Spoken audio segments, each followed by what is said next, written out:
Sorry.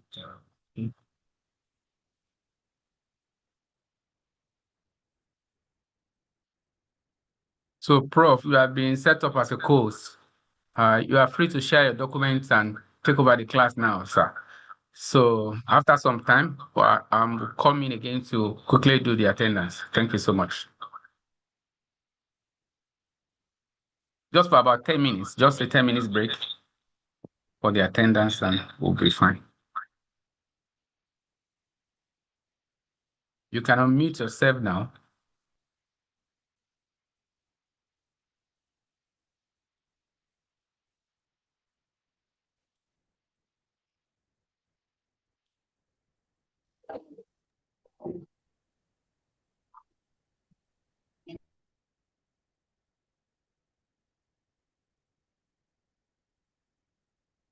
Prof, you can unmute yourself now. Okay, that's fine. You have seen your PowerPoint, but you can unmute to speak so that I'll be sure you are connected.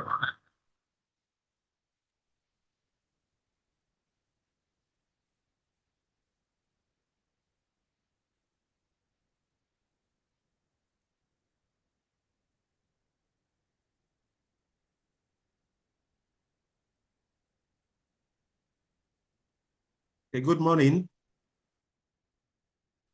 Can you hear me now?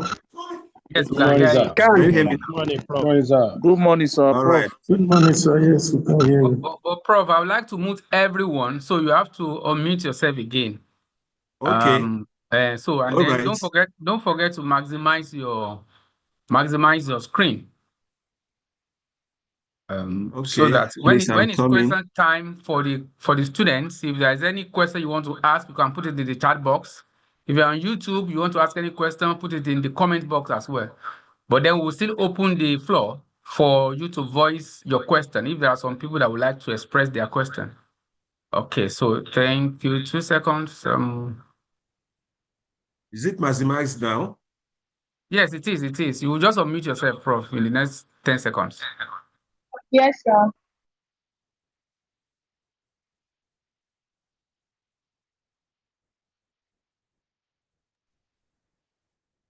Okay, it's fine. You can go on, sir.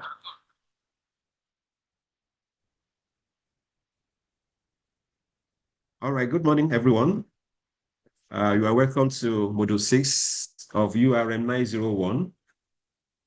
And today we are looking at how to read and summarize a scientific paper. So I am Professor O.J. Shoyelu of the Faculty of Agriculture. And I have as my lead for today, Professor F. Adebowale from the Faculty of Education, and Professor Hebel Olaleye from Environmental Design and Management. So at certain times, they may also come up to chip in one thing or the other. So we are looking at how to read and summarize a scientific paper. You are on your doctoral studies, and definitely you are expected to go through tons of papers in the course of your studies, your research and thesis write-up. Maybe we ask ourselves, what is a scientific paper? It is actually a written report that presents findings of original research. It's expected that your research is original. It's not that you are cooking up anything and you are feeding anything into an AI app to cook up the thesis for you. It's a research that you actually carried out, original, first-hand. And it is expected to contribute to the body of knowledge in a given area of research. We all belong to different areas: technology, science, medicals, humanities, law. So in any area of research, we are expected to contribute to peer-reviewed scholarly journals. And we have a lot of expectation from you as a doctoral student. Going through tons of papers and at the end of the day, producing your own PhD thesis and earning the award of the degree. And some other things we are expecting from you as a doctoral student is for you to gain expertise in a particular field of study. You are expected to gain expertise in a particular field of study. After PhD, there is no other degree. And our expectation is after your doctoral degree, you are able to stand on your own as an established researcher. So we expect you to gain expertise in your area of study. And we also expect you to expand the knowledge of that discipline by discovering or pursuing a new topic of scholarly research. You have to fill a research gap. You are expected to fill a research gap, and that is very important for a doctoral research. You are expected to fill a research gap. Countries, especially Germany attaches innovation to award of a PhD degree. And they call it scientific achievement, especially in science and technology. So before you can have your PhD in Germany, they want to see your innovation. What have you added? What product are you bringing on board? What procedure? Any novel thing that you are bringing on. So they attach your award of PhD to innovation. Maybe Nigeria is going to get there one day, I don't know. But as a doctoral student, you are expected to fill a research gap. And other requirements, filling a research gap. For you to be able to fill a research gap, there are certain things you need to possess. For you to be able to fill a research gap, you must have a thorough understanding of existing research and the ability to scrutinize them. So that is very important for you before you can fill a research gap. You have a thorough understanding of existing research, and you must have the ability to scrutinize them. And a good understanding of how to read and summarize scientific papers. You cannot do away with that. It's very important. You can't do away with that. That is where you start.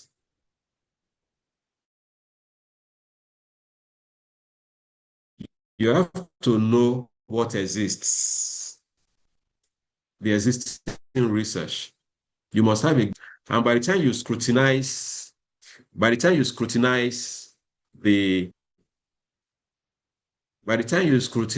the existing research, you should be able to identify the gaps. You should be able to identify the gaps. That is the gap you are going to fill in your own study. The lacuna, the vacuum. What has not been done before, what the previous workers had left out in that area of research. That is the gap you are. Effective reading, understand and summarize scientific papers. And when we are talking about summarizing a scientific paper, it's actually a thorough overview of a research work with a view to synthesizing key points for the readers, even for yourself, so as to be able to save time.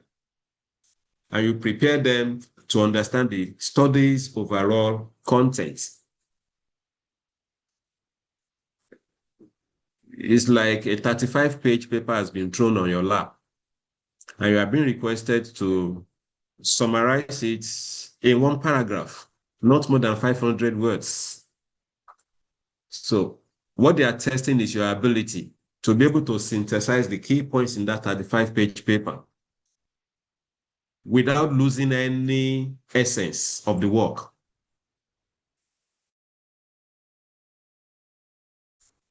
And saving time for whoever is reading it.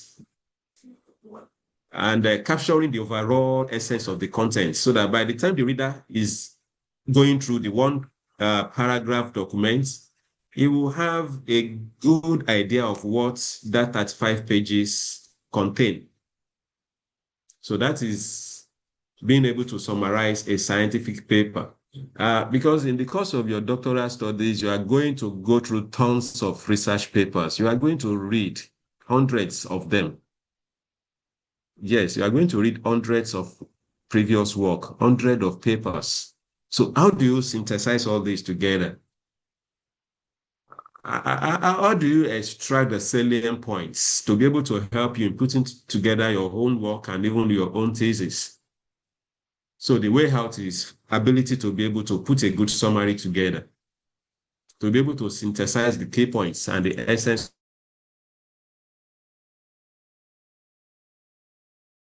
of what the workers have done. So a good grip of how to do effective reading, understanding, and then summarizing what you have read.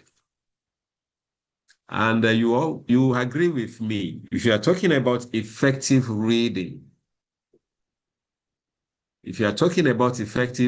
together with understanding of a scientific paper, you agree with me that it's actually a skill. You need the skill. It requires the skill, and definitely you need to learn the skill. Effective reading and understanding is not something ordinary. It's something that you have to learn. It's a skill. And you also agree with me that reading a scientific paper is not the same as the process of reading a newspaper. Definitely not the same. You cannot read, for effective reading, you can't go through a scientific paper just the same way you are going to go through a newspaper or a novel. You can afford to skim through a newspaper or read rapidly through a 500-page novel, and without caring whether you'll be able to recollect all within the next 6 hours. There's no crime in that. But with scientific papers, that's not the way to do it.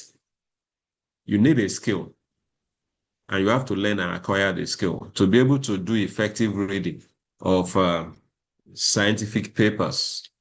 And more often than not, when you pick a journal, when you pick a research paper, there is always a structure. There is always a structure. And each journal has its own peculiarity. And usually when you get to the home pages of different journals, you always see guides to author's guide. They tell you this is the way to put the title. They tell you this is the way to put the abstract, the number of words that should be in the abstract. And then they tell you this way to organize. But generally what cuts across is you see the title, you see the abstract together with the keywords, you see the introduction, you see the materials and methods. From there, you go to the results, then the discussion. Sometimes you see the results and discussion being brought together, and then some have conclusions, some don't, before you get to references. That cuts across most. And when you are reading, you see them in that structure. But for effective reading of a scientific journal, sorry to say, you may not need to follow any order. You may not need to follow any order. Effective reading of scientific papers does not go sequentially, as you have seen it in the journal. There is no rule that you must go from sequentially from the title to the abstract to the introduction to the materials and method, then the results and the discussion, and then the conclusion. No. Rather, it involves going forth and back from one section of the paper to another. We are still going to discuss that further as we go along. You are reading the scientific paper. You have looked at the title. Then you went to the abstract. As you are reading the abstract, you are thinking. You are rationalizing things. You may need to go back to the title again, then go back to the abstract, and then you go to the introduction. As you are reading the introduction, you may need to go back to the abstract. And from introduction, you go back to materials and methods. You may need to check something back in the introduction, and then on and on and on like that. Back and forth, back and forth. That is what effective reading of a scientific paper requires. There is no sequential order. There is no sequential order. You are going to see more of that later as we go along. There is a schematic presentation here. You are reading. As you are reading the paper, sometimes, as you are reading the introduction, you see some references. You consider them very good ones. You run down to the reference section, you go and check them, okay? Even from there, you can go and search for those papers for you to be able to have a deep understanding of what you have read in that introduction. And you realize that you may need even to read a paper over and over and over again for you to be able to get absolute understanding of what the paper is talking about. Sometimes you need to read it twice, thrice, 4 times.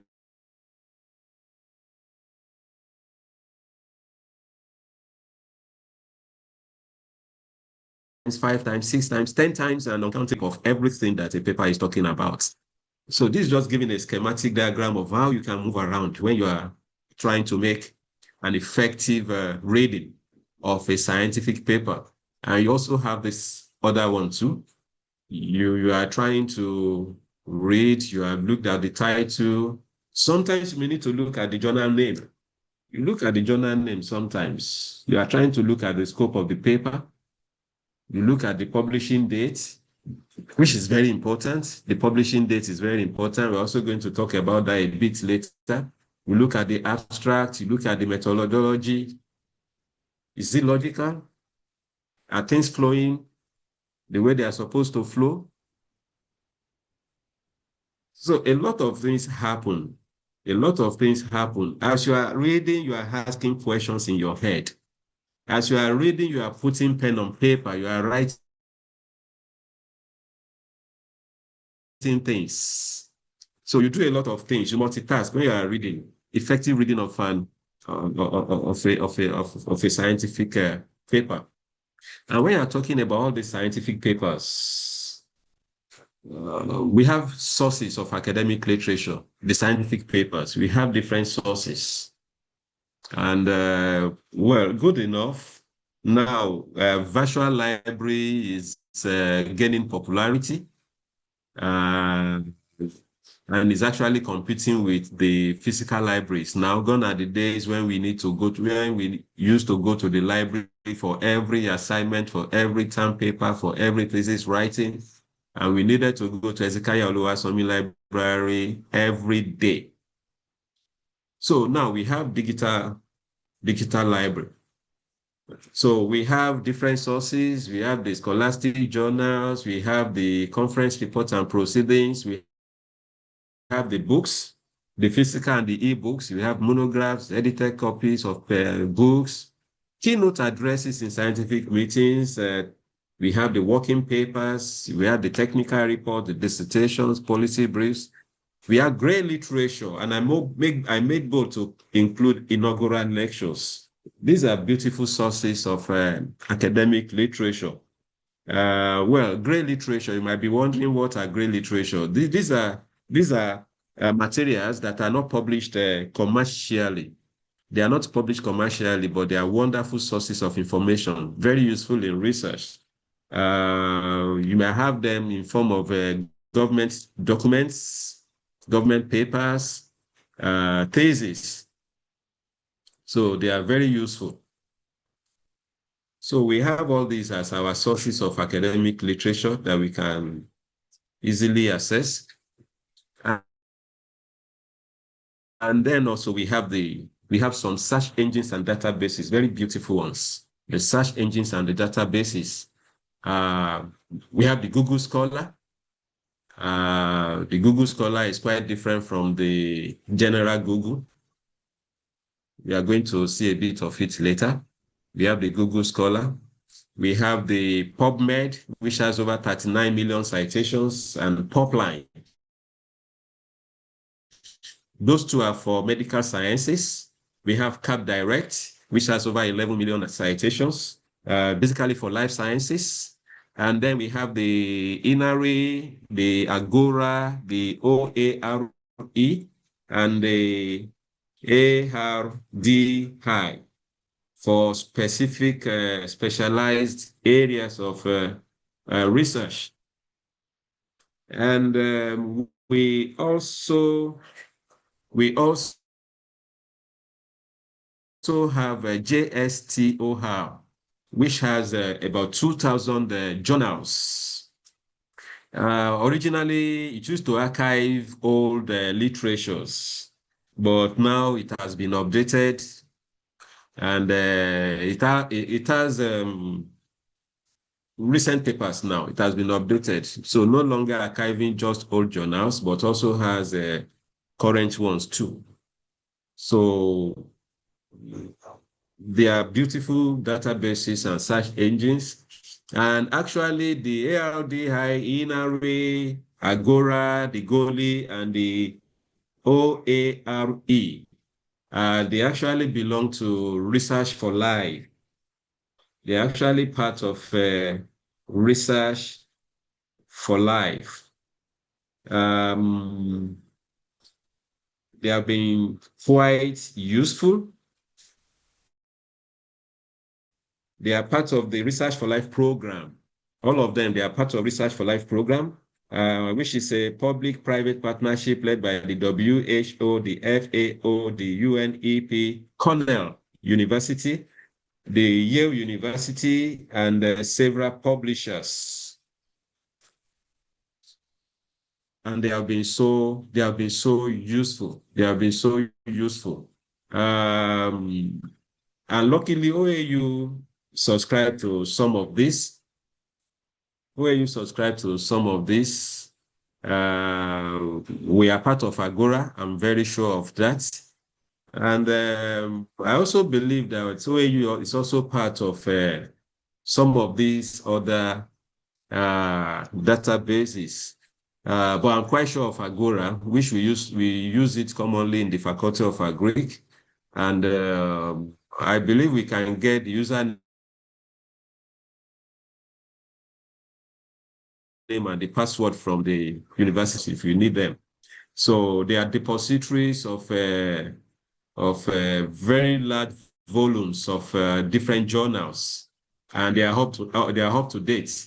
So they give us they give us an opportunity to have good access to different papers, different journals in different areas. So like we can see here, over 11,500 institutions have registered. Definitely, I believe OAU is also part of those that registered, and over 32,000 resources available. And they are specifically with the low and the middle income countries are the main targets, and Nigeria is part of them. So let's avail ourselves of that opportunity. I was talking about the Google. We are all familiar with the general Google, and then we have the Google Scholar. I just did a search, artificial diet for parasitoids, and these are some of the results from the general Google. Some of the results from general Google compared to the results I had when I did Google Scholar, the same subject. Google Scholar has an advantage over general Google when doing scientific search. It gives you a good compilation of papers, research reports, and it's also on the right, you can see link to PDF copies. You can easily get those PDF. And to your left, you also have the filters. You can go with any time. We can see there anytime since 2026 since 2025, since 2022. And then you have the custom range. So you can easily set the range. You can easily set the range. And more often than not, we always encourage students and colleagues to read papers that are no more than 10 years old. We always encourage colleagues to read papers, cite papers that are no more than 10 years old. In other words, papers that are recent. This is 2026. You want to cite papers, you want to read papers, except on specific occasions. 10 years ago, that was 2015. Yes, 2015, then towards 25, 26.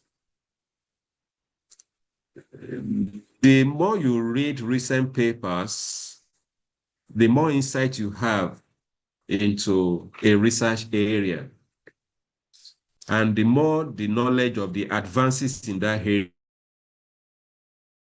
that you are going to have, and it's going to really help you so much.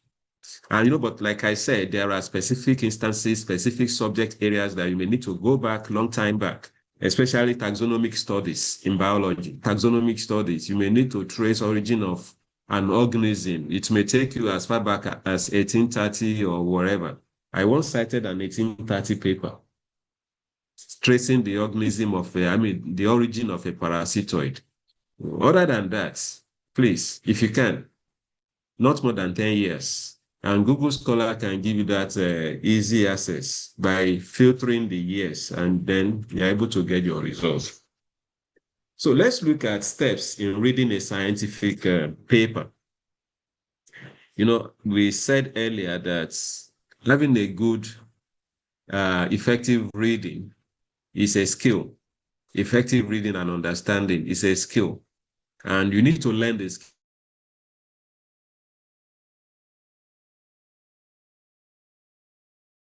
skill. You need to acquire the skill, and the first thing you need to do is you need to make the right choice. There are hundreds of thousands of published papers, even millions of them everywhere. Tons of them in your area. But you need to make the choice of the right and relevant articles. That is where you start from. Read the right and relevant articles. If you read wrong and irrelevant articles, you are not going to make, let me say you are going to make a mess of the doctoral program. That's your state. So how do you make the choice of the right and relevant articles? The first thing you need to do, if you have a paper,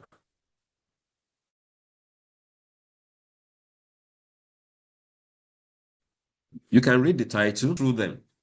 Look at the title. Check the abstract.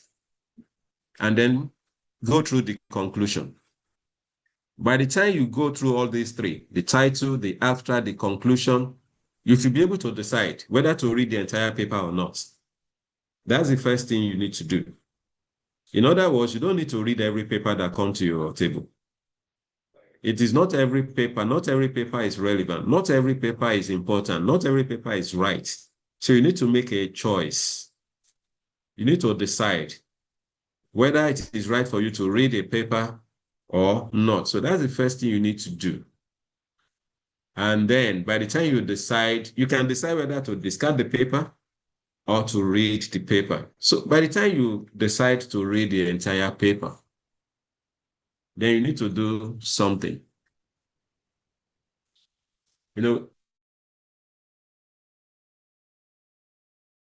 We said it's a skill. You don't just rush into reading a scientific paper. You need to make a plan. It has to be intentional. So for it to be intentional, you need to allocate time for reading. You allocate time for reading. Why? Reading is hard work. Effective reading and understanding of a scientific paper is a hard work. Just take it. It's a hard work. And it has to be intentional for you to be able to succeed. So you need to allocate time for reading. Allocate time for reading. And when we are talking about allocating time for reading, you have to allocate a time that is most appropriate for you. And the time that is most appropriate is relative. For some, it might be very early in the morning. For some, it might be afternoon. For some, it might be evening. For some, it might be late in the night. And for some, it might be even late into the night. For some, it might be done in the week. For some, it might be done in the weekend. So you know yourself. So you have to allocate a time that is convenient for you to be able to read effectively. Then you need to set goals. You need to set goals. You need to plan reading program. You need to set goals and you need to plan reading program. So for each paper you want to read, there must be a plan. There must be a goal. What do I want to get from this paper? You have to interact with the paper. And then you want to read the paper. It might sound funny, but it is real. You have to consider the author. You have to consider the author. You know, there are some authors we regard as authorities. We have authorities in each area, in each discipline. Consider the author. Who is this person? Where is he from? The institution.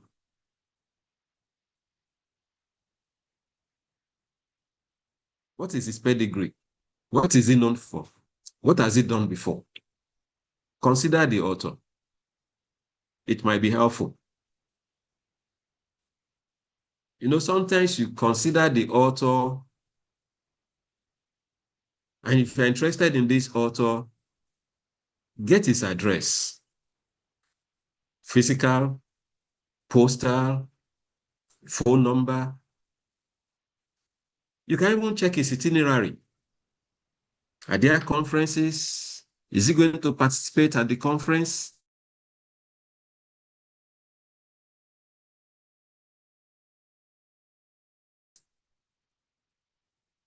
Sometimes, even if the author is available within your nation, your country, maybe near you, out of consideration of the author, it might lead you to having a meeting with such an author. We have done it in the past. I've done it in the past. I went to conferences outside Nigeria just because I wanted to get in touch with a particular author. I've done it before.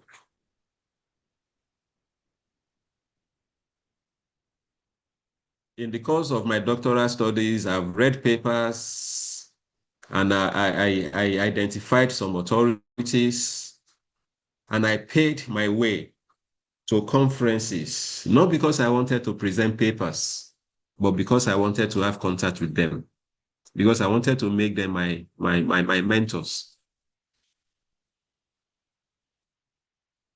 So it works. So consider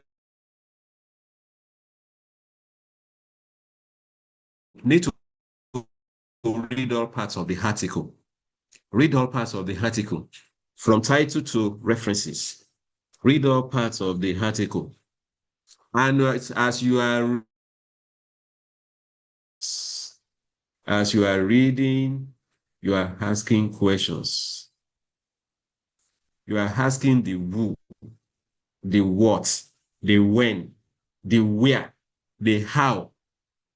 You are querying every line, trying to understand, reading in between lines, making inferences. You are asking questions. For effective reading and understanding, you don't just swallow every point. You have to scrutinize. You have to query for good understanding. And as you are reading, you are writing. As you are reading, you are writing.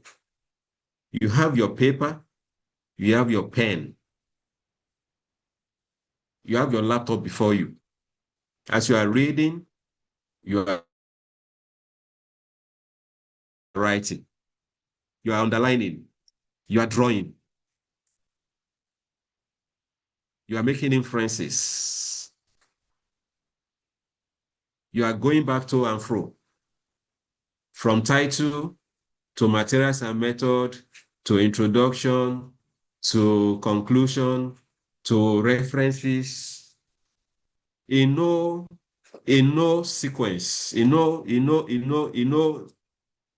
order of sequence, just like we said earlier. And you are writing down, you are taking note of key points. That's what makes it different from running through a novel or running through a newspaper.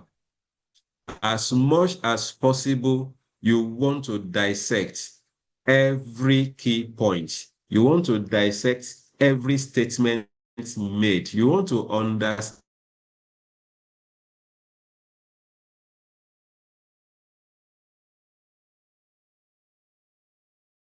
every point stated in the paper. Collect all these that you have read, even months and years. That's what made it different from running through a novel or running through a newspaper. Another thing you are doing, as you are reading, you are noting references, very important ones.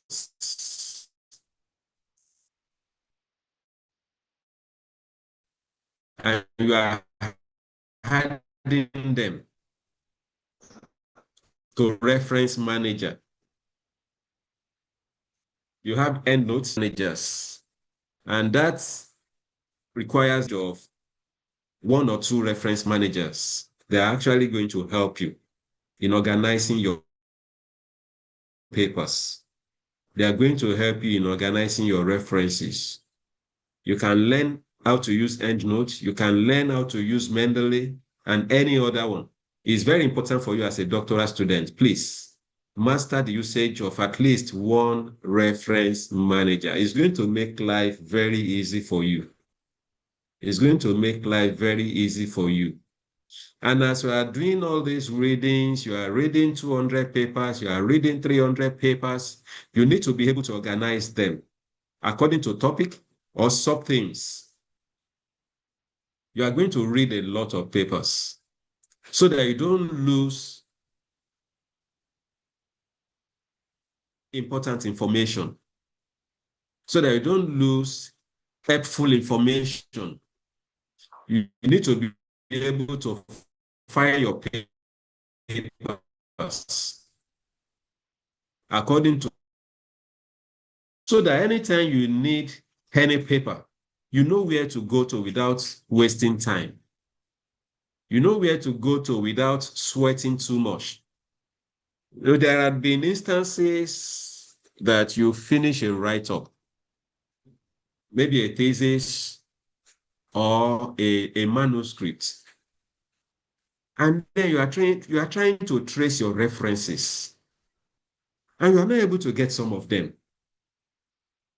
Jacobs et al., 2025. And you are wondering, where did I get Jacob et al. 2025 from? And you are struggling. And you might be unlucky that you are not able to get it at the end of the day. So you might be forced to knock it off your write-up. So to be able to avoid, to be able to prevent this, you need to learn to file your papers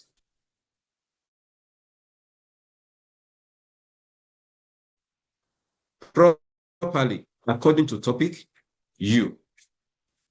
And when you are done reading a paper, you have read a paper effectively. You should be able to summarize the paper. In other words, you have read a 10-page manuscript.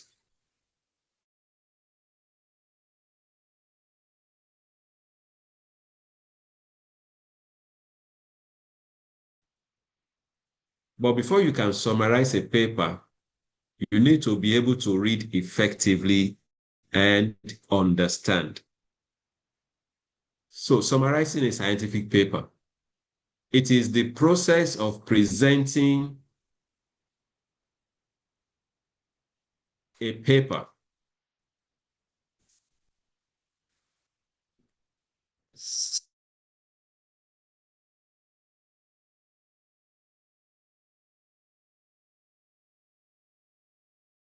I'm sorry, please. Talking about summarizing. Sorry, please.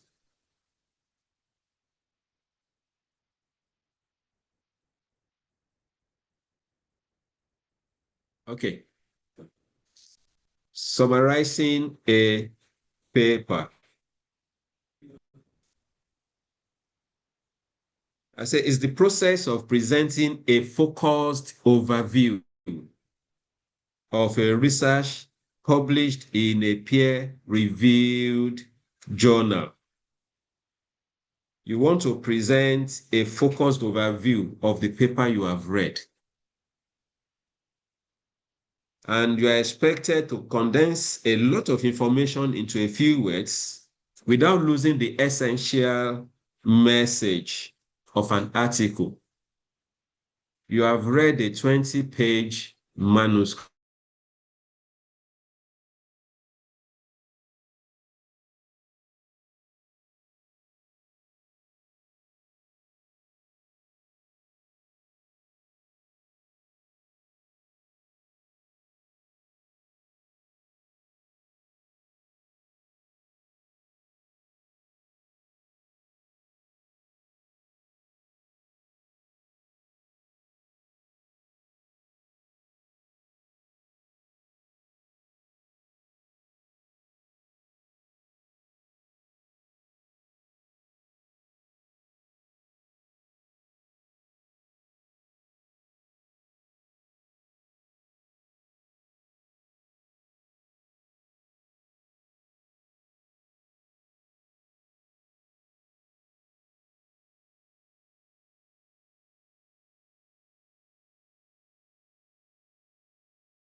Okay, please, can I have a feedback from someone? Am I back online now?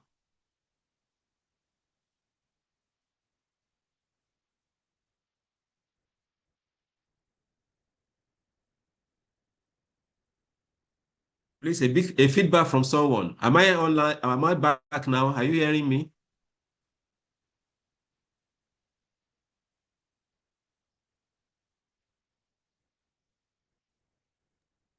Prof, are you talking to us? Yes, I need a feedback. Am I back now? Are you hearing me now? Yes, we can hear you. Okay. And my screen is on. Yes, yes. It's on types of Okay, thank you. summaries. Types of Okay, summaries. thank you very much. Because I noticed I was cut off at a point. Okay, Okay, thank you very much. you're welcome. All right, so I will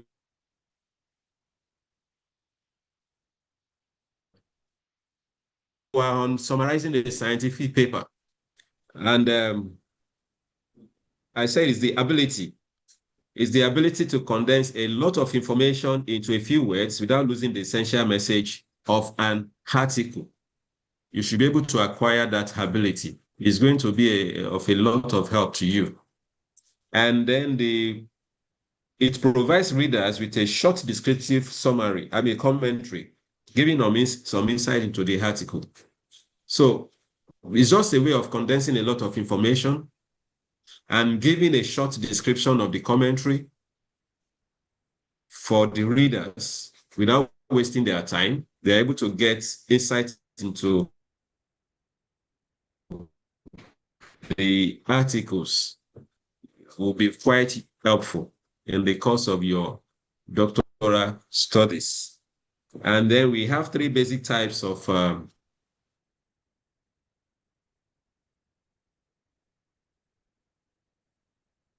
we have the main point summary, which we can liken to the abstract that we normally write in journal articles. Main point summary. So that could be likened to the abstract So you just outline the salient things that you did in the course of the research, the salient things that you did. A line of introduction, why this research, you are trying to justify it, a little bit of the method, the basic reports, sorry, the essential results, very salient ones, and then a conclusion of the work and the implication. So that is main point summary. And then we have the key point summary. The key point summary also has the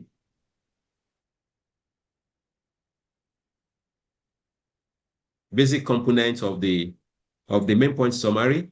But in addition to that, it includes the reasons and the evidence the author uses to support the paper's main idea. So just a little bit further than main point summary, including some other information, the reasons, the evidence, all these things that the author put together in his paper. And then we have the outline summary. We have the outline summary. And that the outline summary actually mimics the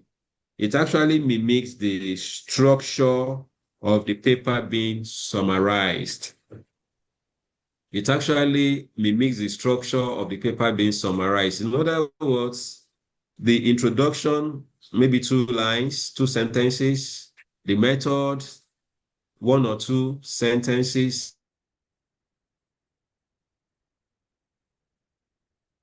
and then it goes to the results. Summary, it has those outlines, the subsections, but just summarized. So those are the 3 basic types of summaries that we can do. And there are basic steps in summarizing a scientific paper. You know, we keep on saying all this, the reading, the understanding, the summarizing, put together is a skill. Skills that we need to learn, skills that we need to acquire, that is going to really help us in our doctoral program. So what are the steps in summarizing a scientific paper? The first thing we need to do after seeing the title, the first thing we need to do is to read and understand the abstract. We need to read and understand the abstract. It gives us an overview of what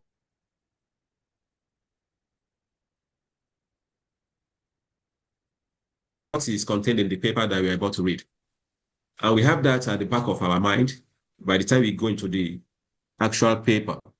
So read and understand the abstract. Read the introduction, the methods, and the results section. And then you can read the conclusion. As you are reading, identify the main idea of the article. You can also scan the entire paper again. Scan the entire argument. As you read, take notes. Undertake a second reading of the paper to identify important arguments and the key findings of the paper. If need be, you can undertake the 3rd reading, the 4th reading, the 5th reading, the 6th, the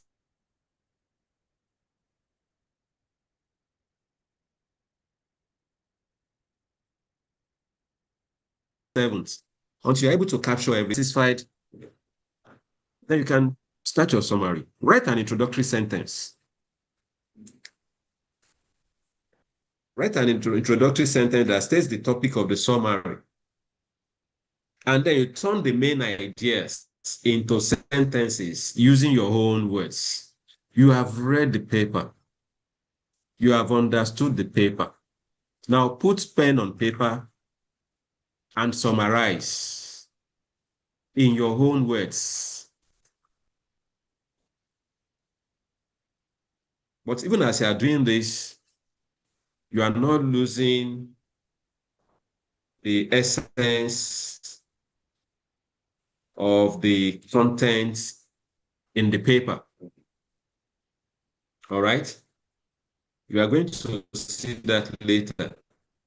You do not rewrite the paper. Don't rewrite the paper. Stick to what is in the paper. But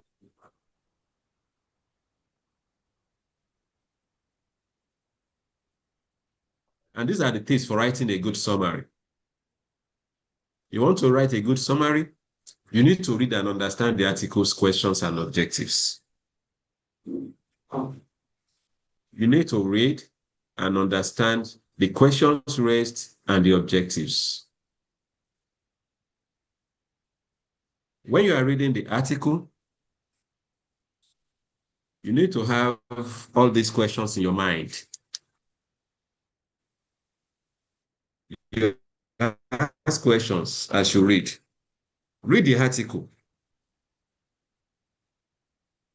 Read the article with who, what, when, where, why, and how questions in mind. In other words, you need to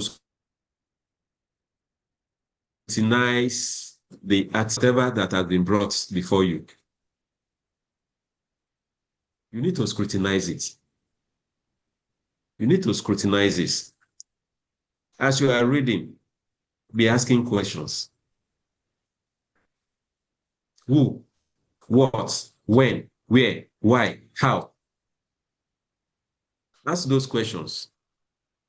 And by the time you are making your summary, do not rewrite the original piece. You don't need to rewrite. You do not need to rewrite the original piece.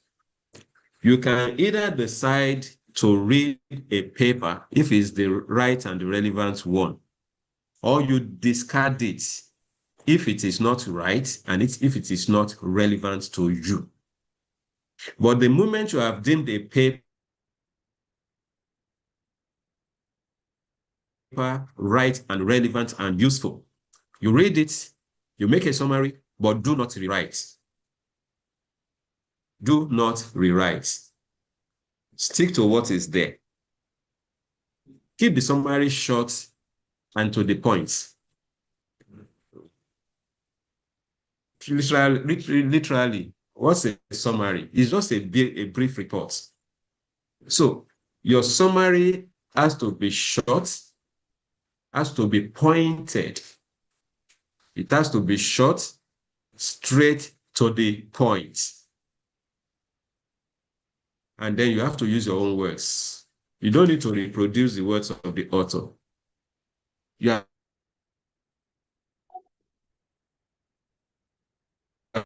refer to the central and main ideas of the original piece. Do not deviate from the content of the paper.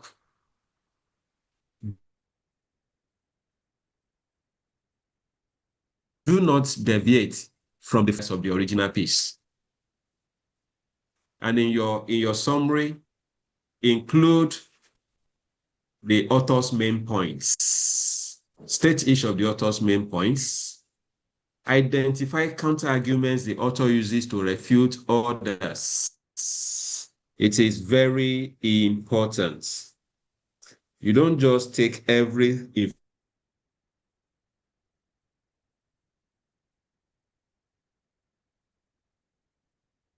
done to refute other arguments. And when you are writing your summary, let it follow the same order. Original text. You arrange main points and arguments in the order they appear in the original text. Then 1 to 3 sentences of supporting evidence, and you do not include personal opinion in the summary. Remember that the paper does not belong to you. That paper does not belong to you. So do not include personal opinion. Do not rewrite it. Do not change the content of the paper. Stick to the content.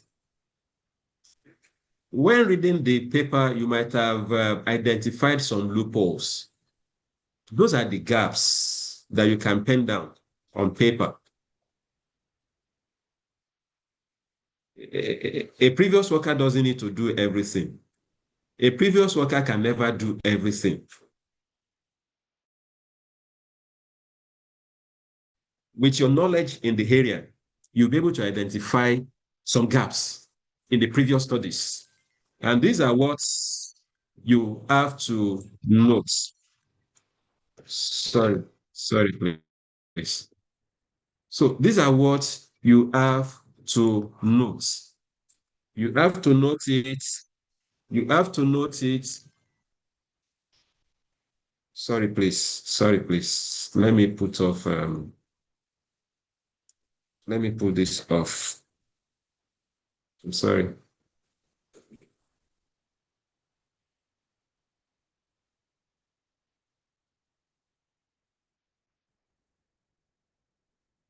Sorry. Yeah, so you don't need to rewrite anything, okay? It's not your work. So stick to what is there. And if there are things you don't agree with, if there are loopholes you have identified or studied. And then when we are talking about the length of a summary, generally we said a summary must be brief. A summary must be brief. But if you are talking about the length, there is no straight rule. The length of a summary depends mainly on the purpose and the requirements of the journal, or maybe the funding body. Prof. So there is no straight rule. Yes, sir? Did you read my test, sir? In 2 minutes, maybe you can take attendance in 2 minutes, sir, by 11. Okay. Check you still have your time, sir. Just check my message. You still have your time. Just for us to give them break for 15 minutes to take attendance, and then you come back to finish the class.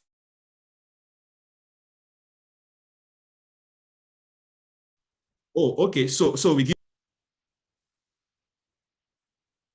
Okay. All right. Sorry, please.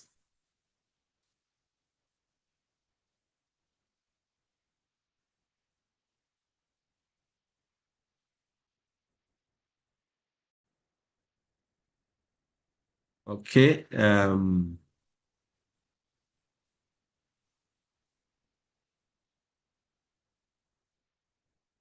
Okay. So can we give a little break for attendance?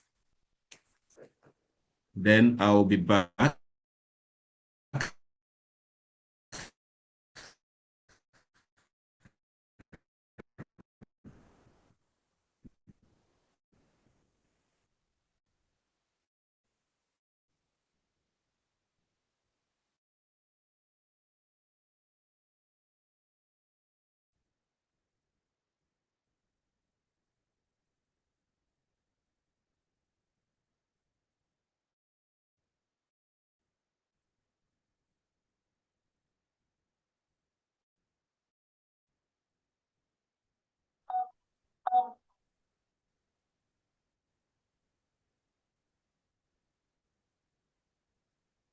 Hello, Prof, are you done for now? Hello, can you hear me?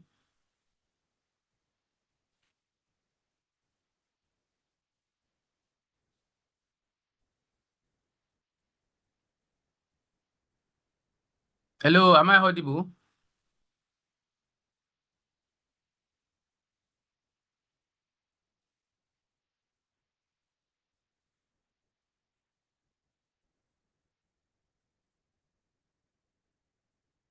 You can unmute to 1 or 2 persons can unmute. Okay, that's fine. So the attendance code is on now. So you have it until 15 minutes past. I've already posted it in the chat box. Let me also go and do the same it's now time for your attendance. You have it now in the chat box. Everyone on YouTube and on Zoom as well. So please ensure that you do not, there is no capital and there is no zero. That thing you are looking at is not zero. It is CO.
Prof, at exactly 11:15, you can continue, sir. You can continue with question and answer. You can also manage it yourself. I may have to go for about 30 minutes. Thank you, sir. Okay, thank you.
Everybody should wait after this class and attend partial. Please mute your microphones. Mute your microphones, please.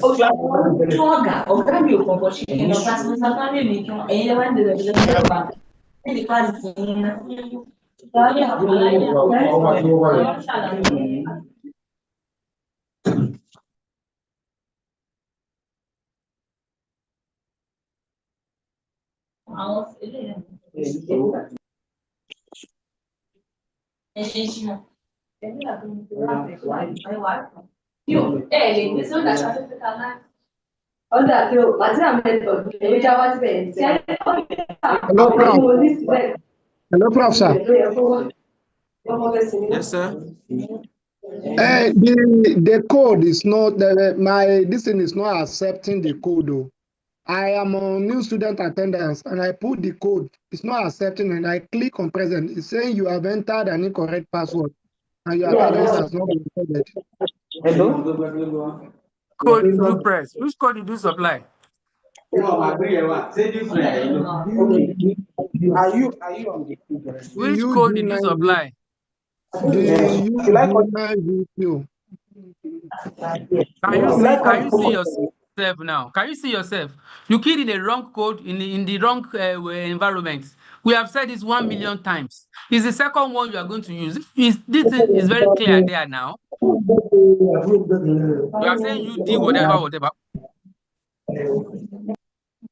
Okay.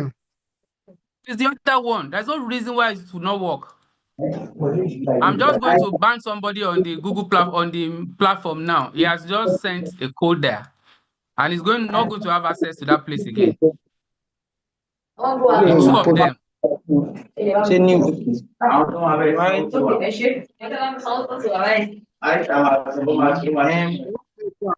so I will look for it. The second code, I have not seen it now. I will check it out. Give me a second. Always follow instruction. We are not. This is PhD. Good Always. morning, I've sir. posted it like 3 times. I have not seen the new code. It was that one I saw. I posted them together twice before I posted separately again. Now posted it Good morning. separately. Start with what? Good morning. I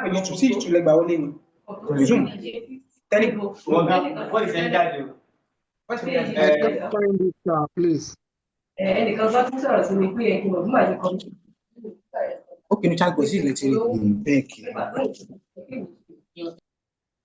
Good morning, sir.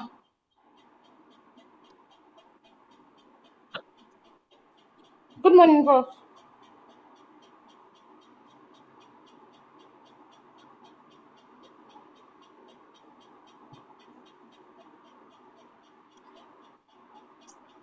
Mm,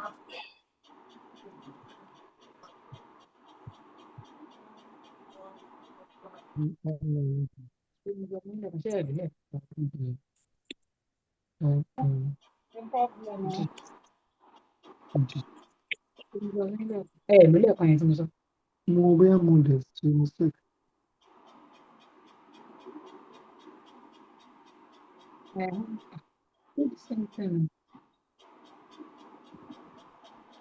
Prof, sir, I think I'm the only one with the issue, and this is my first time of having this issue.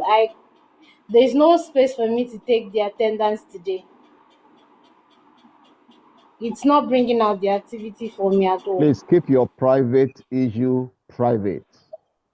You're on a public forum. If you have an issue, you can chat with the professor privately.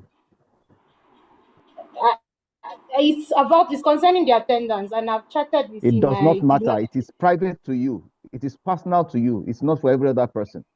So you don't Go come and on a refresh public your platform and I have.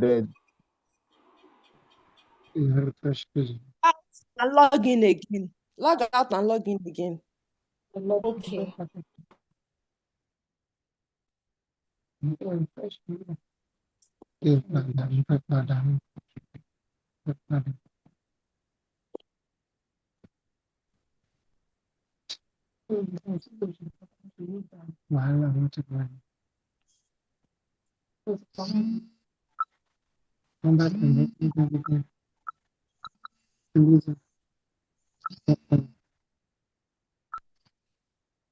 Hello.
I've posted this again on YouTube as well as on Zoom. And that's about the third time now again. So the person saying that it's not, I am YouTube but couldn't access the attendance. Please, what can I do? And the same thing happened last week. Or how do you mean you could not attend the attendance? You can say that, you can see that this thing that Onatunji Fade Shayo is putting together, it does not synchronize. You are not taking the attendance on YouTube. You're only taking the code from YouTube and logging in your Zoom. So you can see that these statements, this person does not know what he wants to do. And it's not, we can't be educating you now. I'm on YouTube, but couldn't access the attendance. Please, what can I do? You can't do anything now to wait until next week, until you have gone through the procedure to get this done.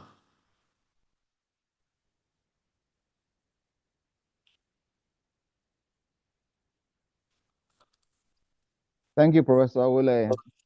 My prof, sir. Good afternoon, sir. Good morning, Thank sir. you very much. Our Sir. students don't take, we are at the PhD level, and yet we don't take to instructions. It's Even on the terrible. chat box now, I've written twice that all of these dons are successful this time should not come on the chat box. Mm-hmm. Because when you flood the chat box with all of that, then even the code will not be evident, so it will be lost in the midst of all Some that people, flood. that's true. But we need to get matured on all of these things. When you chat on a public domain, it's because you want to speak to everybody. If you want to speak to individuals, you send the chat directly to that individual. There's no need to be, putting such frivolities on a chat box.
Prof, you can go on, sir. I think we should be fine by now. We have spent like 17 minutes.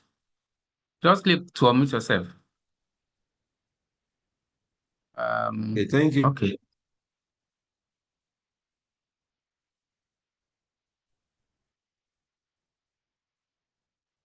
very much, Prof. Yes. Okay, so we were looking at the length of a summary. How long or how short are summaries supposed to be? And I said that normally it depends mainly on the purpose and requirements of the journal or the granting body. In case it's a proposal. So they stipulate, they give us an indication of how long or how short it should be. For instance, you have a document and you are supposed to have an executive summary. It is not expected to be more than a page. And for journals, like we said earlier, different journal has its own peculiarity. There's a stipulated number of words. Oftentimes is between 150 and 250 words. And usually we are encouraged never to go beyond the stipulation.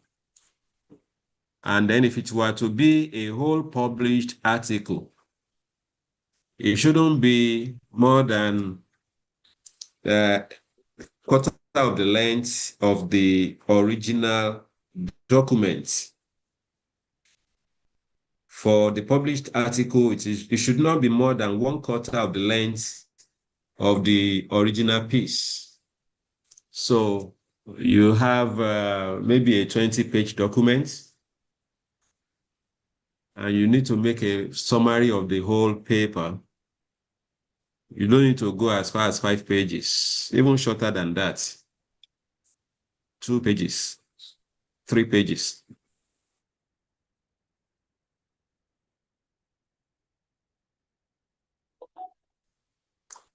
Very brief one, straight to the point, capturing the essence of the content of the whole paper, communicating effectively, and then giving the full picture to whoever is reading it. And then a good summary has 3 basic characteristics. A good summary has 3 basic characteristics. It is concise, conciseness. It is concise, very compact, not lengthy, concise. It is accurate. It captures the full content of what is in the manuscript, the original copy or the original paper. And it is not that you rewrote it. It is what was actually in the original paper that you are presenting.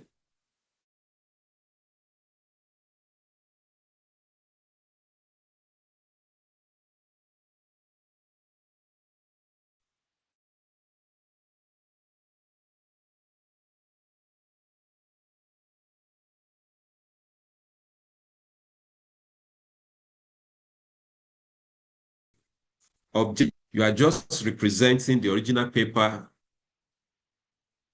in a brief format. You are not adding your own opinion to it. You are not bringing any foreign idea into it. Very objective, just the way it is, and that's the way you are presenting it. So those are the 3 characteristics of a good summary: conciseness, accuracy, and objectivity.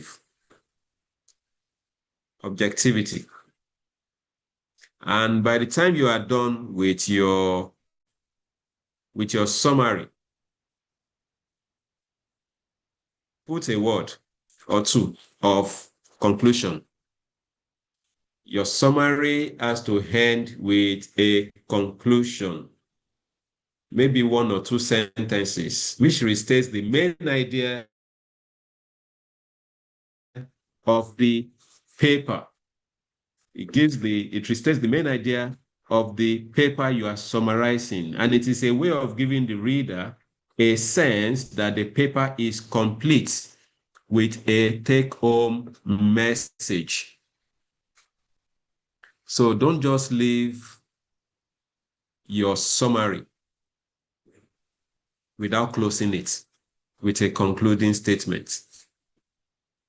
And if you're able to do that, you would have succeeded in putting forward a good summary of the original documents that you have gone through. And that takes us to the end of the PowerPoint prepared for this class. Well, I wouldn't know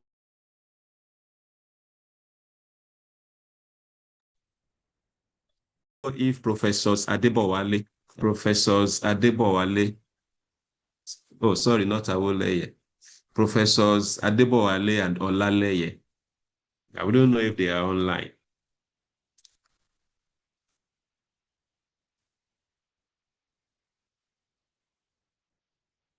If they are not, I think I will hand over to Professor Michael Awoleye. Thank you so much, Prof, for the presentation. That was Thank you, an sir. excellent one. God bless you, sir. Thank you so much, sir. Thank you, sir. Provost, sir, before we allow the students to ask questions that they may have, do you want to say hello to us, sir, for a couple of minutes?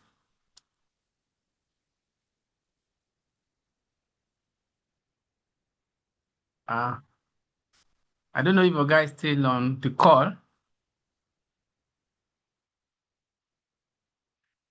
Or maybe it's not readily available now again. Okay, so he might speak to us when he gets back.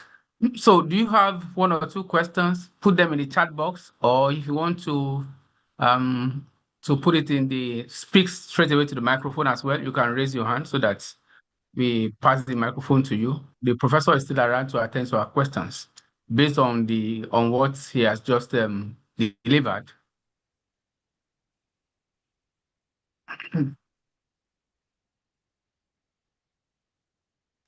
Okay, so Oluwasanjo, please go on to unmute yourself and speak. Thank you. Good morning.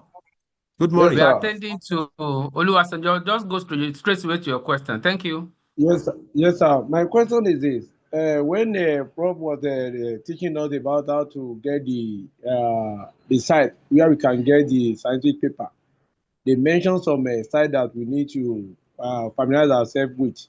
And they mentioned the one that the university, even they are partner with them. I want to ask, how can we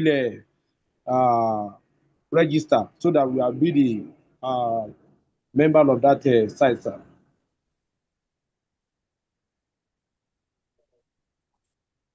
Mr. Oluwasanjo, sorry, along the line, your speech got broken. Can you repeat it? Okay. Go over it again, please, so that I can capture. Okay. Yes. When you are teaching us, you mentioned some sites that you can get Yes. paper concerning the scientific paper. Yes. And you mentioned some sites, even Yes. you mentioned one that even university, they are partner with them, they are subscribed to this. Then I want to ask, Yes. how can we subscribe to Yes. it as a student so that we can be the user of that site that university have been a partner to? Oh, okay. Thank you very much. Yes, especially the Research for Life that I talked about. I'm aware that OAU is one of the institutions that registered. And years ago, we were provided with the password and the username. So I believe we can still get that from the university library. So not necessarily, you don't need to register for such because the institution is institutional registration that is required. So we can make inquiries. I believe the library will be able to make those information available, the username and the password. I'm quite aware of Agora because I use Agora often. So they gave us the password and the username. So, but if you have the library should be able to provide for us. We can inquire. Thank you, sir. Yes.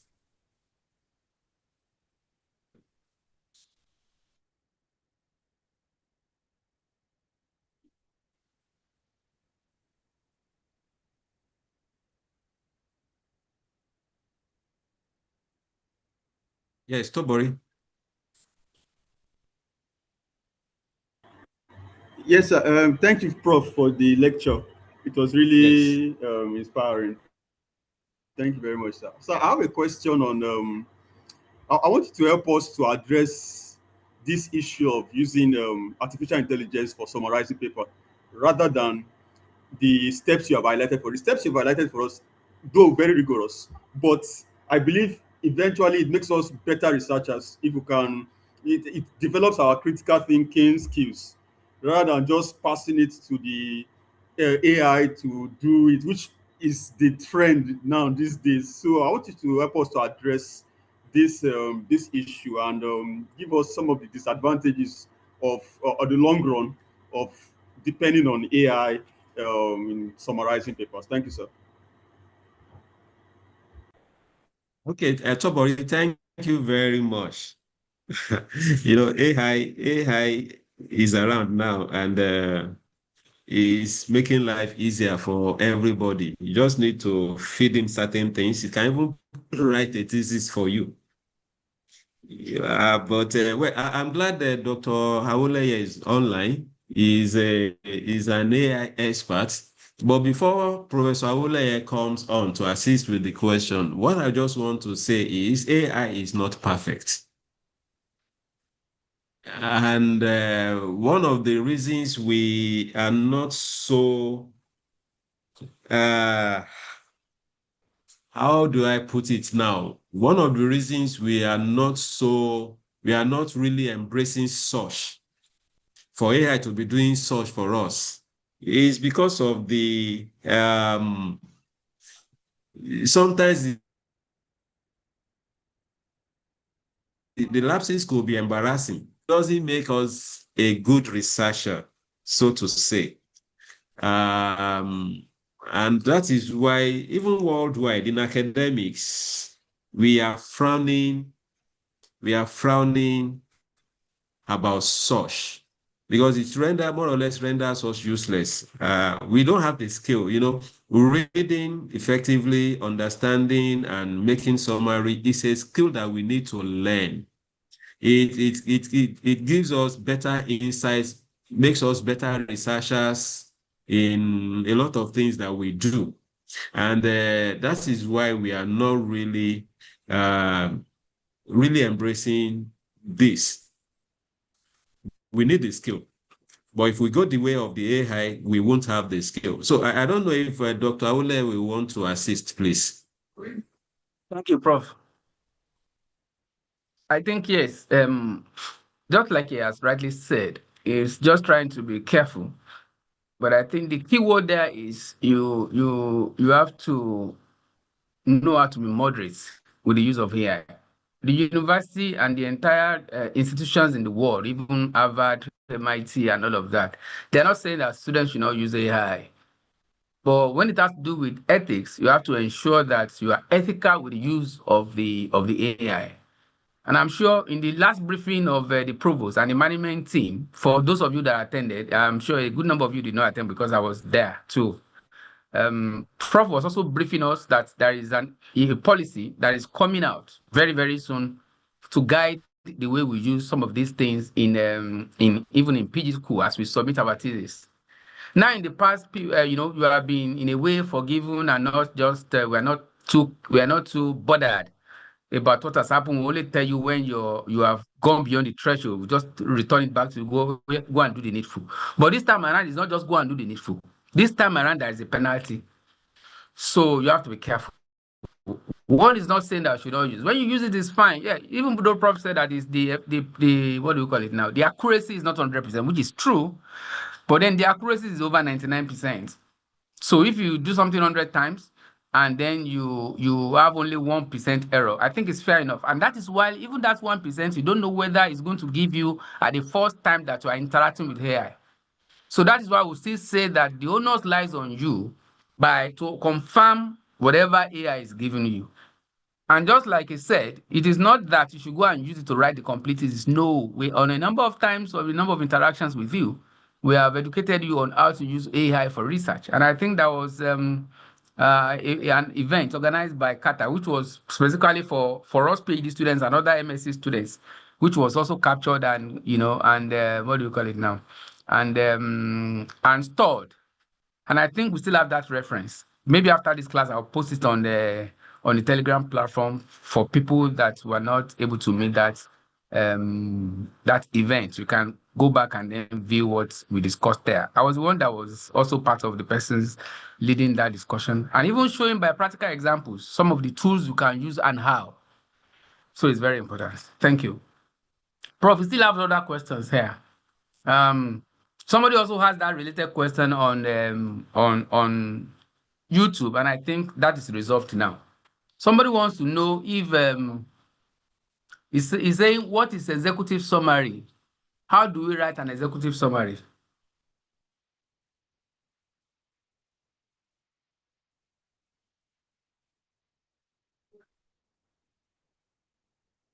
Professor Shreyas, are you there? Can you unmute yourself? Somebody is asking a question about what executive summary is, and how do they write executive summary?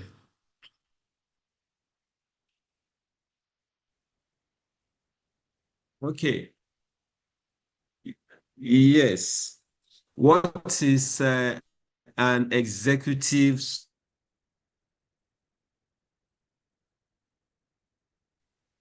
I'm coming, please. What is an executive summary?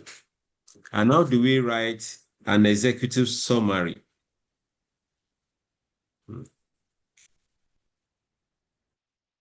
Well, oftentimes this is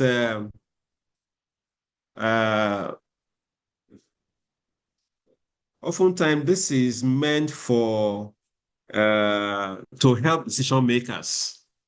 There is a paper, and then you are supposed to have a concise, maybe 1 to 2 pages of the paper as an executive summary, and usually targeted at executives, so to say. Usually it is going to have, I'm sorry, please. I'm sorry.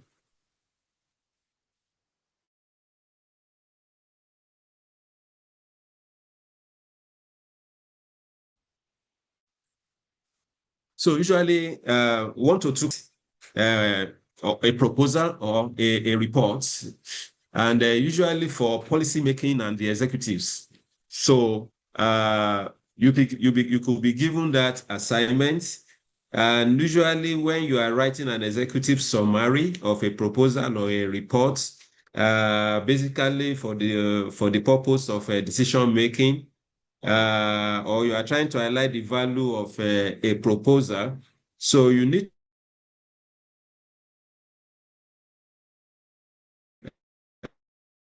the problem, you need to take care of the proposed solutions, you need to take care of the main findings, and also the recommendation in the document you have been given to prepare an executive summary, but more often than not, maybe 1 to 2 pages, usually longer than abstracts of journals. Thank you.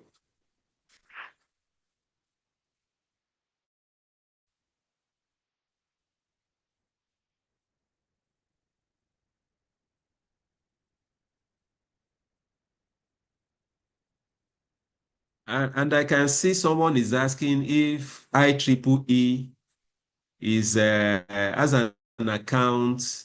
I mean, if the school has an account with IEEE, this is an engineering person, I believe, maybe electrical electronics. Professor Awoleye, do you have an idea of that?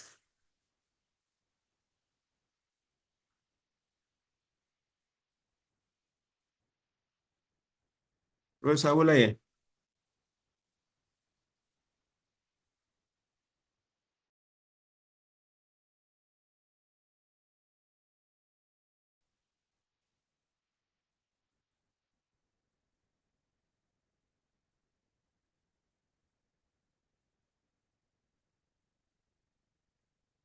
I can see school email given for ResearchGate, but didn't function.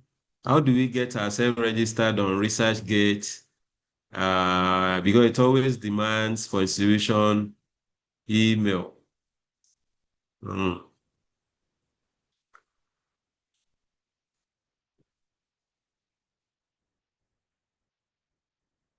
And this is on characteristics of a good summary. Repeat what you said about objectivity. Okay. All right.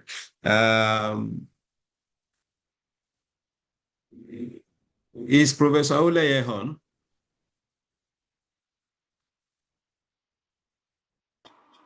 He's not able to respond now, sir. Oh,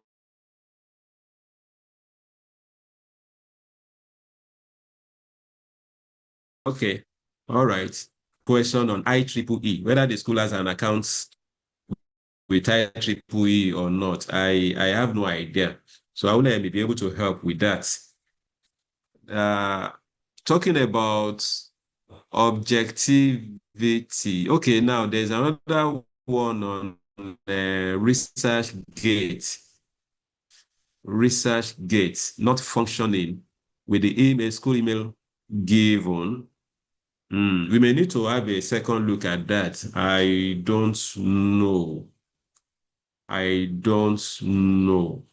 But I will pen it down so that we can have a look at what is happening to ResearchGate.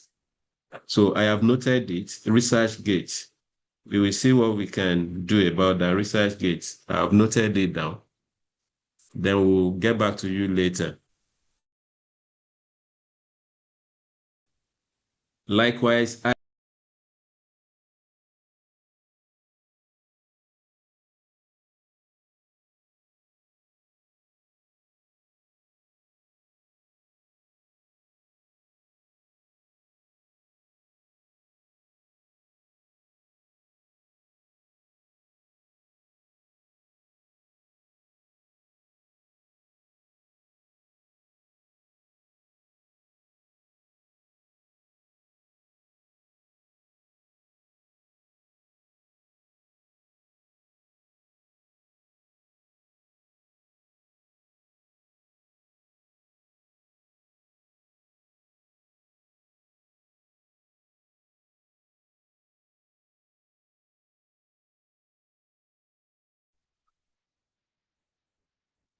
so Dorcas and Tobori, please, I'll get back to you. Uh,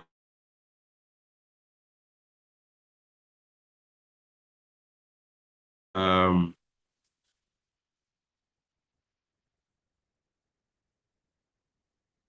okay, so I've noted IEEE. I've noted the issue of the ResearchGate. We'll find out and get back to the platform. On the characteristics of good, sorry, please. On the characteristics,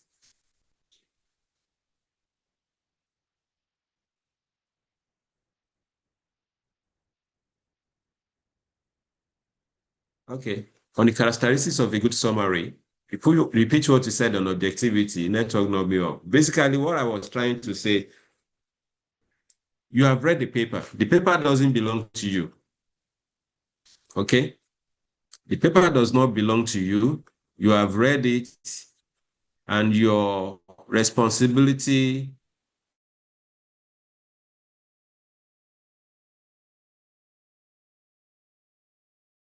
just to summarize whatever opinion expressed in the paper. Just put it in your summary. Even if you have some reservations, sorry, those should serve as the gap that you can fill in further studies. You don't need to put your own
Láìsí tán. Lọ́kàsí. Tí mo sọ̀rọ̀ wáyé. Àwọn ẹni náà gbọ́n kan ọmọ 70% náà ló kù lórí fóònù mi.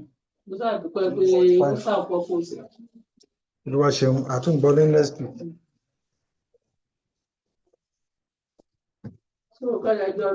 Ẹ ṣeun sá o. Ẹ ṣe ọlálejò.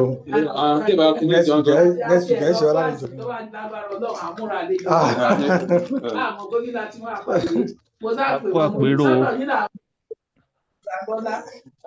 Network ọ̀dọ̀ mi ò dáa ni. Tó bá di next week àwa àtúnwá síbí sí ìfẹ́ pé àgbà mẹ́tẹ̀ẹ̀ta la rí fún. Jẹ́ wá wá tàwọn ọmọ ẹlẹ́sìn. Ẹ ṣe máa rẹ̀. Olúwa kó wá jẹ wá sáà sì yẹ mí o. Wá náà wọ dáhùn ayọ̀.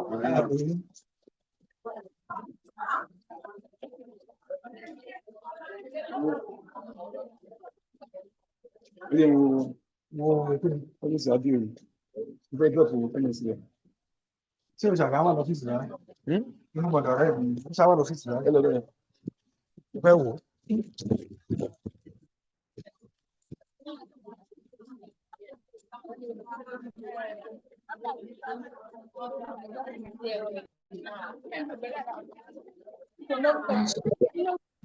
There's an assignment for us.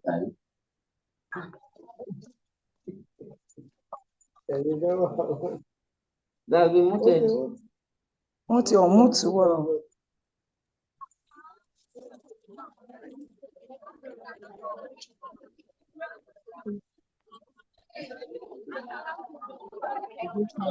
Sorry, I kept getting Thank you, my dear. knocked out by the internet. I'm sorry. Sorry, please. Yes, ma'am. Yes, ma'am. Alafia, ma'am. But is muted with me here. Tẹ̀lé méjì. Come in. There's a question from Joseph Oladipupo. I have observed that most of the research methodologies are more focused on science and likely social sciences. What about humanities-based fields, sir? Well, I'm sorry. If it appears as if we are biased to some areas, but as much as possible, the skill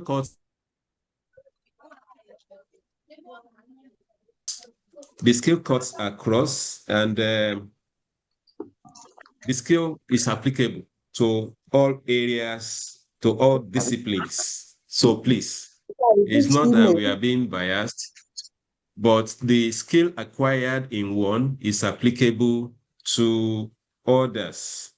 And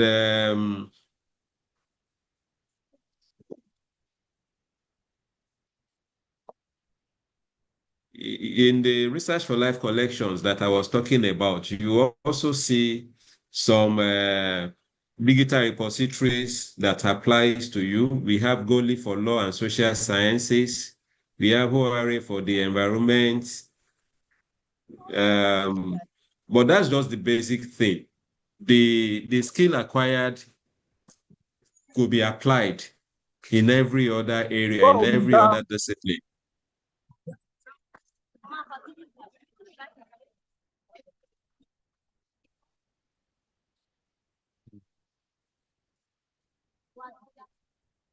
And please, Tobori, your hand is on. Yes, sir. Thank you, sir. Tobori. Yes, sir. Yes, sir. Thank you very much, sir. I still want to thank you for the question you answered. Yes, a part of it have been answered already. But I also asked about, on the long run, what happens to researchers that are now more dependent on AI? Is there any disadvantage, or what does it? How do we become compared to those that, in terms of the standards? I don't know if there's any research that has been done on that yet, on the long run. Is there any disadvantage to such researchers that are mostly dependent on this AI rather than developing their critical thinking skills?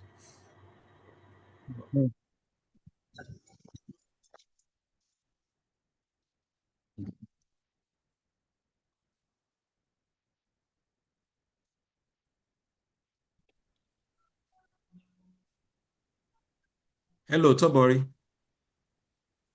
Yes, Prof. I don't know if you got Yes. my question, sir. No, sorry, it was.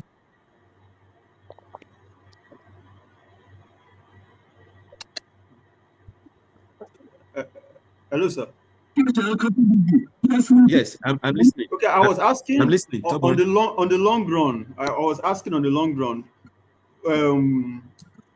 What is there any disadvantage to researchers that are now more dependent on AI? Is there any research that has been done on that, or that's what I was trying to ask, sir. Oh, okay, all right, okay. So the long run effect of maybe over dependence on AI. Did I get that? Yes, sir. Long run effect of depending on AI, or if you Compared permit me, to over those who have done using the critical thinking skills that you have taught us now. is going to make you a bad researcher. That's just it. Because the basic skills, you won't have it. You won't have the basic skills. That's just it. And it's not going to make you a good researcher. So, but there's nothing wrong in you using AI, but you have to use it judiciously. Don't over depend on AI. Even with the AI that you use, you still need to ask questions. You need to scrutinize it. You need to scrutinize it. Let me give you a simple, because the slips may be embarrassing sometimes. Let me just give a very simple one. Some students were given an assignment in SSC, social science courses, and they were asked to write on a very popular traditional festival in their hometown. And somebody wrote on festivals in Ogun State. Sorry, Abeokuta, the hometown, Abeokuta. Writing about the festivals popular in Abeokuta. And when I saw the write-up, and when I ran through it, I laughed. And I asked the person, where did you get this from? Definitely AI did this for you. And she said, yes. What did I see? She was talking about important festivals in Abeokuta. And then I saw Ojude Oba. Ojude Oba belongs to Ijebu people. But AI, what does it do? AI runs on the internet, World Wide Web, and gathers information. The unfortunate thing is it can bring garbage to you. It can bring garbage to you. It can bring things that are not relevant to what you are talking about. Yes. At that point in time. So that depends on AI. Use it with caution. Use AI with caution. And that's even what the postgraduate college is trying to do. You know, we have similarity index test. We have the AI test. There's AI test, there's similarity index test. And it's not peculiar to OAU. It's a global exercise. Why? We want people to be cautious with the way they use AI. AI is to help us, not to render us redundant. So that is just it, Tobori. So use it with caution. Thank you very much, sir. Thank you very much, sir. Okay. All right.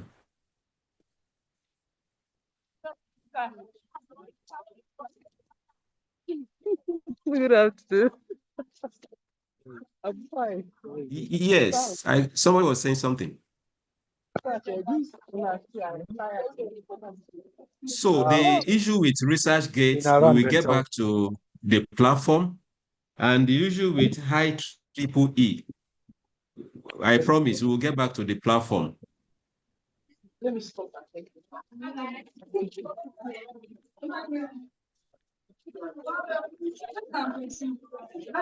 Let's go to your house.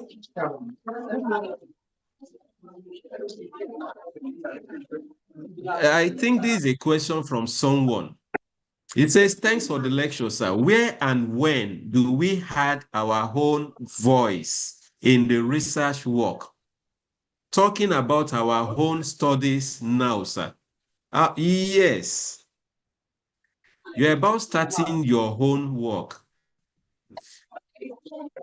Why are you embarking on a doctoral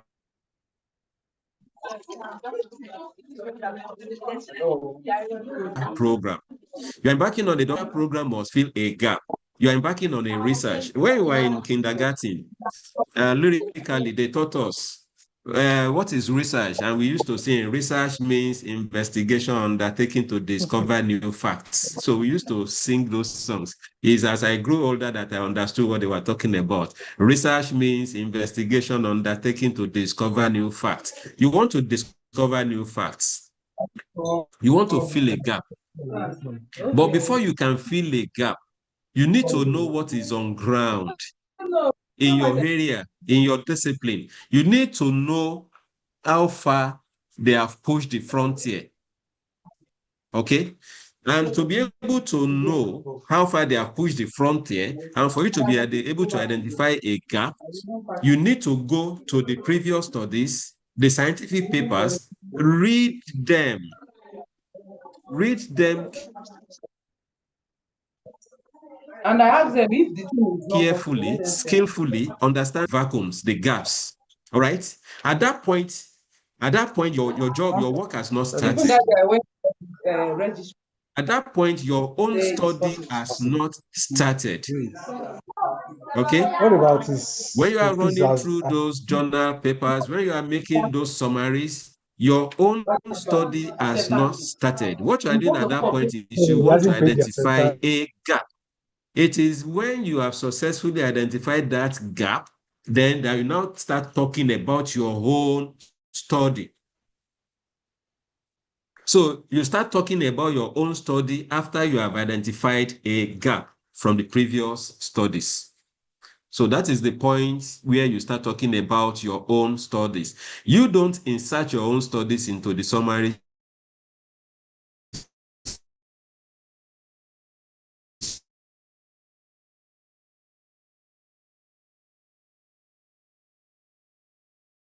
Don't rewrite the work. The work had been done already. Advantage to see what have they done. So don't rewrite it. Don't talk about your own study. It is after you are done with literature search and you have been able to study.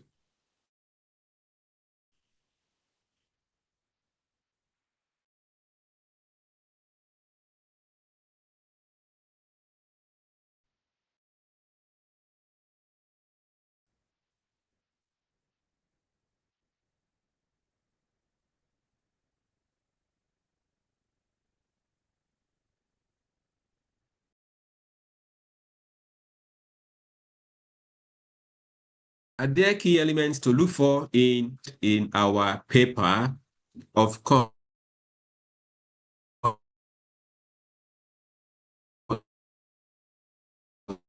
Yes. Of course, yes. Whatever applies, relevant observations, results, relevant conclusions, you can borrow them and include them in your own study. Especially when you are doing the literature review in your own study, you need a lot of information from these previous papers. As many information are relevant and necessary. Nothing stops you from extracting from previous work and putting in your own study. And by the time you get to discussion, you make inferences. Relevant data, relevant results, relevant inferences, relevant conclusions. You try to compare. If yours is agreeing with what is in the previous studies, or if yours is negating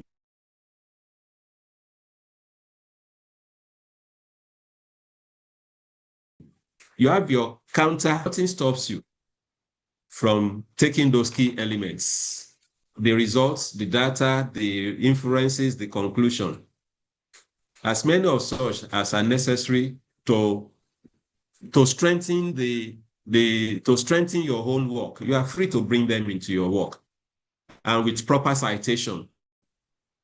Every work you extract from, you must cite them appropriately. Otherwise, you are going to be accused of plagiarism, which is an academic fraud.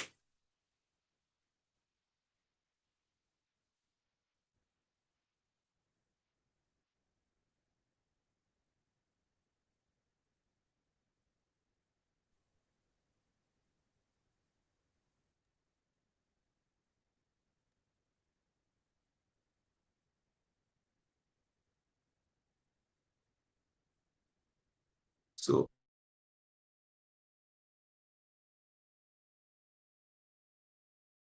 I don't think we have any other hand. Anybody?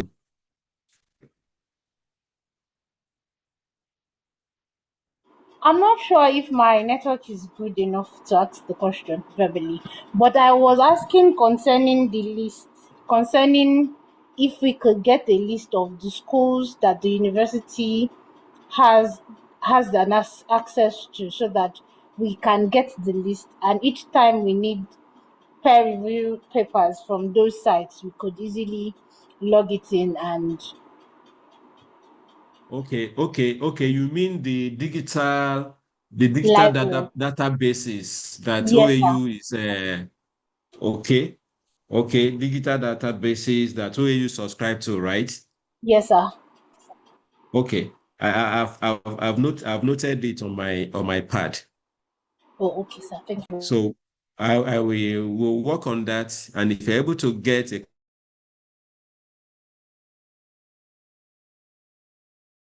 comprehensive list, we get back to the platform. I'm aware that I can get a list with the appropriate username and password. We'll get back to the platform.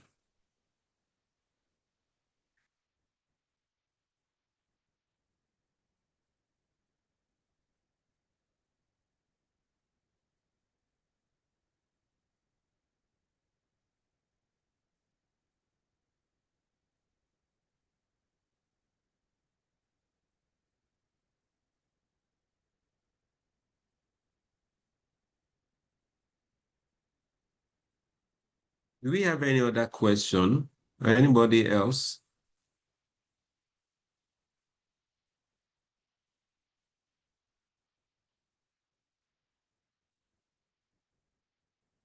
Okay, so are we good to go? Yes, sir. Yes, sir. Yes, sir.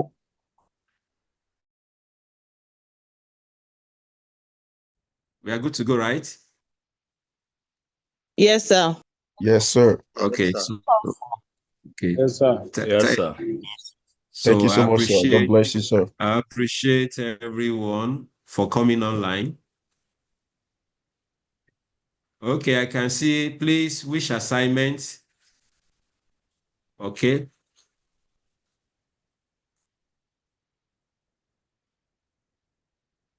So I can see which assignment, or better put, what is the, sorry, please.